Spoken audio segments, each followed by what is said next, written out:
Hi friends, പെറ്റ്ലിങ്ങിൻ്റെ പുതിയൊരു വീഡിയോയിലേക്ക് സ്വാഗതം. അപ്പോൾ ഇന്നത്തെ നമ്മുടെ വീഡിയോ എന്ന് വെച്ചാൽ നമ്മൾ ഒത്തിരി സ്നേഹിച്ച് നമ്മൾ വളർത്തുന്ന ക്യാറ്റും ഡോഗിനെയൊക്കെ നമുക്ക് അവർ വളരെ പ്രിയപ്പെട്ടവരാണ്. അപ്പോൾ അവർക്ക് നമ്മളറിയാതെ തന്നെ കൊടുക്കുന്ന ചില ഭക്ഷണ പദാർത്ഥങ്ങൾ അവരുടെ ജീവന് തന്നെ വലിയ ഭീഷണിയാകുന്നുണ്ട്. അപ്പോൾ നമ്മളത് അറിയാതെ വീണ്ടും അവർക്കത് കൊടുത്തുകൊണ്ടിരിക്കാൻ നേരത്ത് അവരുടെ ജീവൻ തന്നെ അതിന് അപകടത്തിലാവും. ചിലപ്പോൾ അവർ പെട്ടെന്ന് ഒരു കാരണവും ഇല്ലാതെ പെട്ടെന്ന് ചത്തുപോകും. അപ്പം നമ്മൾ ഓർക്കുമ്പോൾ നമ്മൾ ഇത്രയും സ്നേഹിച്ച് വളർത്തി നമ്മളെല്ലാം കൊടുത്തിട്ടും എന്താണെന്ന് കാരണം അറിയാതിരിക്കുന്ന ഒത്തിരി പേരുണ്ട്. അപ്പോൾ അവർക്ക് വേണ്ടിയാണ് നമ്മൾ ഈ വീഡിയോ ചെയ്യുന്നത്. നമ്മൾ അറിയാതെ പോലും ഈ ഭക്ഷണ പദാർത്ഥങ്ങൾ അവർക്ക് കൊടുത്താൽ അവരുടെ ജീവൻ നഷ്ടപ്പെട്ടു പോകാനുള്ള ചാൻസ് ഉണ്ട്. അതുകൊണ്ട് എല്ലാവരും ഈ വീഡിയോ ഒന്ന് കാണുക. അപ്പോൾ എന്തൊക്കെയാണ് അതെന്ന് നമുക്കൊന്ന് നോക്കാം. അപ്പം നമ്മുടെ ആദ്യത്തെ വില്ലൻ എന്ന് പറയുന്നത് പാലും പാലുൽപ്പന്നങ്ങളുമാണ്. പാലെന്ന് പറയുന്ന നേരത്ത് നമ്മൾ ആദ്യം തീരെ കുഞ്ഞുങ്ങളായിരിക്കുന്ന സമയത്ത് അവർ അമ്മയുടെ പാല് കുടിക്കുന്നുണ്ട്. അതിനോടൊപ്പം തന്നെ നമ്മൾ കുറച്ചുകൂടെ കഴിഞ്ഞ് അവർക്ക് പശുവിൻ്റെ പാല് കൂടെ കൊടുക്കും. അപ്പോൾ ഈ പാല് ദഹിക്കാനുള്ള ലാക്ടോസ്, പാലിൽ അടങ്ങിയിരിക്കുന്ന ലാക്ടോസ് ദഹിക്കാനുള്ള എൻസൈം നമ്മുടെ ആമാശയത്തിൽ, നമ്മുടെ പെറ്റ്സിൻ്റെ ആമാശയത്തിൽ തന്നെ ഉണ്ടാകാറുണ്ട്, ശരീരം ഉണ്ടാക്കുന്നുണ്ട്. അപ്പം ഇതിൽ അതങ്ങ് ദഹിച്ചു പോവും. അത് കഴിഞ്ഞ് നമ്മൾ കാലക്രമേണ പിന്നെയും ഇവർക്ക് പാല് കൊടുത്തുകൊണ്ടിരിക്കാൻ നേരത്ത് ഈ ലാക്ടോസ് ദഹിക്കാനുള്ള എൻസൈമിൻ്റെ അളവ് കുറഞ്ഞു വരും. കാരണം എന്ന് വെച്ചാൽ നമ്മൾ പിന്നീട് അവർക്ക് ഹെവി ഫുഡുകൾ കൊടുക്കുകയാണ്. പ്രോട്ടീനും മീറ്റൊക്കെ റിച്ചഡായ ഫുഡുകൾ കൊടുക്കാൻ നേരത്ത് അത് ദഹിക്കാനുള്ള എൻസൈം ഡൈജസ്റ്റീവ് സിസ്റ്റം ഉണ്ടാക്കുകയും ഈ ലാക്ടോസ് ദഹിക്കാനുള്ള എൻസൈമിൻ്റെ അളവ് കുറഞ്ഞു വരികയും ചെയ്യും. ഇത് അനുസരിച്ച് തന്നെ നമ്മൾ വീണ്ടും പാല് കൊടുത്തുകൊണ്ടിരിക്കാൻ നേരം ഇവർക്ക് ഓക്കാനം, ഛർദിൽ, ഒത്തിരി ദഹന പ്രശ്നങ്ങൾ, അതുപോലെ തന്നെ ഡൈജസ്റ്റിനാകാതെ എപ്പോഴും ഛർദ്ദിക്കാനുള്ള ടെൻഡൻസിയൊക്കെ കാണിക്കാറുണ്ട്. എന്നിട്ടും നമുക്കിത് മനസ്സിലാവുന്നില്ല. എന്നിട്ടും നമ്മൾ ഓർക്കാതെ വീണ്ടും ഇതിങ്ങനെ കൊടുത്തുകൊണ്ടിരിക്കുകയാണെങ്കിൽ അവരുടെ ജീവന് തന്നെ അത് ഒത്തിരി ഭീഷണിയാണ്. നമ്മളറിയാതെ സ്നേഹത്തോട് കൊടുക്കുന്ന പാല് അവരുടെ ജീവന് ഭീഷണിയായി വരാൻ സാധ്യത ഉള്ളതുകൊണ്ട് പാല് ഒഴിവാക്കുക. എന്നിട്ട് അഡൾട്ടായ ക്യാറ്റിനും ഡോഗിനും പാൽ ഒഴിവാക്കിക്കൊണ്ട് ബാക്കി ഫുഡുകൾ കൊടുക്കുന്നതായിരിക്കും നല്ലത്. അടുത്തത് ചോക്ലേറ്റ് ആണ്. നമ്മളിപ്പം നമ്മുടെ കുഞ്ഞുങ്ങൾക്കൊക്കെ ചോക്ലേറ്റ് കൊടുക്കാൻ നേരത്ത് നമ്മുടെ പെറ്റ്സും അടുത്തിങ്ങനെ വന്ന് നോക്കിയിരിക്കുന്ന കാണുമ്പോൾ നമുക്കും തോന്നും അതിന് ഒരിച്ചിരി കൊടുക്കാം. അത് തിന്നുന്ന ഇതൊക്കെ കാണാനുള്ള ക്യൂരിയോസിറ്റിയും ഇഷ്ടമൊക്കെ കൊണ്ടിട്ട് നമ്മുടെ കയ്യിൽ കിട്ടുന്ന ചോക്ലേറ്റുകൾ നമ്മൾ അവർക്ക് ഷെയർ ചെയ്യും. ചോക്ലേറ്റ് എന്ന് പറയുന്ന നേരത്ത് എല്ലാ തരത്തിലുള്ള ചോക്ലേറ്റും വരും. ഡാർക്ക് ചോക്ലേറ്റുകളും മിൽക്ക് ചേർന്ന ചോക്ലേറ്റുകളും അങ്ങനെ ഉള്ള ചോക്ലേറ്റുകളൊക്കെ അവർക്ക് പോയിസണായിട്ടാണ് അവരുടെ ശരീരത്തിൽ അത് പ്രവർത്തിക്കുന്നത്. കാര്യം ഇന്ന് കൊടുത്താൽ നാളെ അപകടം ഉണ്ടാവുമെന്നല്ല, നമ്മൾ ഡെയിലി ഇങ്ങനെ ചോക്ലേറ്റ് കൊടുത്തുകൊണ്ടിരിക്കാൻ നേരം അതിനകത്തൊരു സൈലൻറ്റ് കില്ലർ ഒരു മെത്തേഡിലാണ് ഇവരുടെ ശരീരത്തിൽ അത് പ്രവർത്തിക്കുന്നത്. ചോക്ലേറ്റിൽ അടങ്ങിയിരിക്കുന്ന തിയോബ്രോമിൻ എന്ന് പറഞ്ഞൊരു പദാർത്ഥമുണ്ട്, ഒരു രാസപദാർത്ഥമാണ്.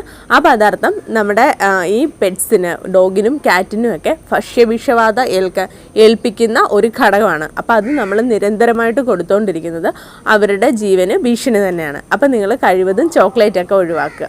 ഇനി നമ്മൾ അടുത്ത് പറയുന്നൊരു കാര്യം എന്ന് വെച്ചാൽ നമ്മളെല്ലാവരും ഡെയിലി ചെയ്യുന്നൊരു കാര്യമാണ്, നമ്മൾ അറിയാതെ പോലും ചെയ്തു പോകുന്ന ഒരു കാര്യത്തെ പറ്റിയാണ് ഇനി അടുത്ത് പറയുന്നത്. കാര്യം നമ്മൾ എന്ത് ചെയ്യും, നമ്മൾ വീട്ടിലുണ്ടാക്കുന്ന എല്ലാ ഫുഡും അവർക്ക് കൊടുക്കാറുണ്ട്. അപ്പം നമ്മുടെ ജീവിതത്തിൽ നമുക്ക് ഒഴിച്ചുകൂടാൻ പറ്റാത്തൊരു സാധനമാണ് ഉള്ളിയും വെളുത്തുള്ളിയും. കാര്യം അത് നമ്മുടെ ശരീരത്തിൽ ഒത്തിരി ഗുണങ്ങളുണ്ട്, നമ്മുടെ ഡൈജഷന് സഹായിക്കുന്നു. അങ്ങനെയൊക്കെ ഉള്ളതുകൊണ്ട് നമ്മളത് കറികൾ നമ്മൾ കഴിക്കുന്നു, അത് ചേർത്ത കറികൾ നമ്മൾ ഇവർക്കും കൊടുക്കുന്നു.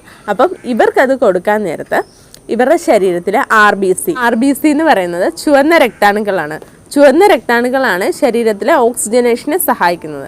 അപ്പം നമ്മൾ ഇവർക്ക് ഉള്ളിയും വെളുത്തുള്ളിയൊക്കെ കൊടുക്കുമ്പോൾ ഇവരുടെ ശരീരത്തിലെ ഓക്സിജനേഷൻ, നമ്മുടെ ആർ ബി സിയെ നശിപ്പിക്കുന്ന സാധനങ്ങളാണ് ഈ ഉള്ളിയും വെളുത്തുള്ളിയും. അപ്പം ഇങ്ങനത്തെ ഫുഡുകൾ നമ്മൾ അവർക്ക് കൊടുക്കരുത്. കൊടുത്തു കഴിഞ്ഞാൽ ഓക്സിജനേഷന് ഒത്തിരി പ്രശ്നങ്ങളുണ്ടാവും. ഇവർക്ക് ശ്വാസതടസ്സമൊക്കെ ഉണ്ടായിട്ട് പെട്ടെന്നുള്ള മരണം സംഭവിക്കാനുള്ള ചാൻസ് ഉണ്ട്. അപ്പോൾ എല്ലാവരും ഉള്ളിയും വെളുത്തുള്ളിയും ഇവരുടെ ഫുഡിൽ നിന്ന് ഒഴിവാക്കുക.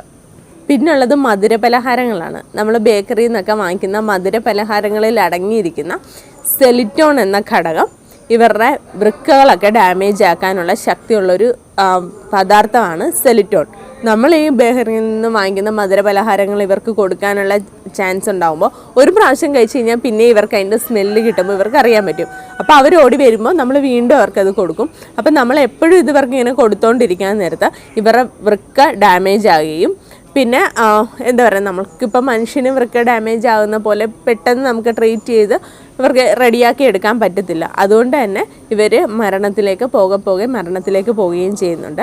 അപ്പോൾ ആ കാര്യങ്ങളൊന്ന് ശ്രദ്ധിക്കുക. നിങ്ങൾ മധുര പലഹാരങ്ങൾ കംപ്ലീറ്റ്ലി ഒഴിവാക്കുക. അതുപോലെ തന്നെ നമ്മളിത് കൊടുക്കാൻ നേരം ഇവർക്ക് വേംസിൻ്റെ ശല്യവും കൂടി വരും. അതും ഇവർക്ക് ആരോഗ്യ പ്രശ്നങ്ങളാണ്. അപ്പോൾ മധുര പലഹാരങ്ങൾ ഒഴിവാക്കുക. അതുപോലെ തന്നെയുള്ള മറ്റൊരു കാര്യമാണ് എല്ലും മുള്ളും. നമ്മൾ കഴിച്ചതിൻ്റെ വേസ്റ്റും എല്ലാം കൂടെ കുഴച്ച് നമ്മൾ അവർക്ക് കൊണ്ട് കൊടുക്കും. പക്ഷേ ഈ എല്ലും മുള്ളും കൊടുക്കുന്നത് കൊണ്ട് ഇവരുടെ വായുടെ ഉള്ളിലൊക്കെ ഇത് ഉടക്കാനും അതുപോലെ തന്നെ ബ്ലോക്ക് പോലെ നിൽക്കാനും ഒക്കെ സാധ്യതയുണ്ട്. നമ്മളറിയത്തില്ല. പിന്നെ കുറച്ച് ദിവസങ്ങൾ കഴിയുമ്പോൾ ഇവർ ഫുഡ് എടുക്കാതെയൊക്കെ ആകുമ്പോഴായിരിക്കും നമ്മളത് ശ്രദ്ധിക്കുന്നത്. അതുകൊണ്ട് തന്നെ കൊടുക്കുമ്പോൾ അവർക്ക് നല്ല ഫുഡ് കൊടുക്കുക. അല്ലാതെ എല്ലും മുള്ളും ഒന്നും ചേർന്ന ആഹാരം അവർക്ക് കൊടുക്കരുത്. ഈ എല്ലും മുള്ളും കൊടുക്കുമ്പോൾ തന്നെ ചിലപ്പം വയലിലോ വയറിനകത്തോ ഉള്ളിലൊക്കെ ഈ മുറിവുകളൊക്കെ ഉണ്ടാകാൻ സാധ്യതയുണ്ട്. അപ്പം നിങ്ങൾക്ക് അതുപോലെ എന്തെങ്കിലും സംശയങ്ങൾ ഉണ്ടായാൽ ഉടനെ തന്നെ നിങ്ങൾ അടുത്തുള്ള വെറ്റിനറി ഡോക്ടറിനെ വരെ ഒന്ന് കാണിക്കണം. അല്ലാതെ നിങ്ങളത് വെച്ചുകൊണ്ടിരിക്കരുത്. നമ്മളത് കാണിച്ചാൽ അതിനുള്ള പരിഹാരവും ഡോക്ടർ പറഞ്ഞു തരുന്നതാണ്. പിന്നുള്ളതെന്ന് വെച്ചാൽ ആൽക്കഹോളാണ്. ഒരു രസത്തിന് വേണ്ടി പലരും ഈ ക്യാറ്റിനും ഡോഗിനും ഒക്കെ ആൽക്കഹോൾ കൊടുക്കുന്ന കാണാറുണ്ട്. അതുപോലെ തന്നെ ഇൻറ്റെസ്റ്റൈനിലുള്ള അവയവങ്ങളെ തകരാറിലാക്കാൻ കഴിവുള്ള ഒരു സാധനമാണ് ആൽക്കഹോൾ. അതെല്ലാവർക്കും അറിയാവുന്നതാണ്. അത് മനുഷ്യരെക്കാൾ കൂടുതലേറെ മൃഗങ്ങളിലും അത് ആക്ട് ചെയ്യുന്നുണ്ട്. അപ്പോൾ കഴിവതും ഒരു തമാശയ്ക്ക് പോലും അങ്ങനെ കാണിക്കാതിരിക്കുക. അപ്പോൾ ഇത്രയും കാര്യങ്ങളൊക്കെയാണ് നമ്മുടെ പെറ്റ്സിന് നമ്മൾ സ്നേഹിച്ച് വളർത്തുന്ന നമ്മുടെ അരുമകൾക്ക് നമ്മൾ കൊടുക്കാൻ പാടില്ലാത്ത കാര്യങ്ങൾ. അപ്പോൾ ഇതെല്ലാവരും ഒന്ന് എല്ലാവരുടെയും മൈൻഡിൽ എപ്പോഴും സൂക്ഷിക്കുക. അപ്പോൾ ഇനി അടുത്തൊരു വീഡിയോയിൽ കാണുന്നവരെ ബൈ.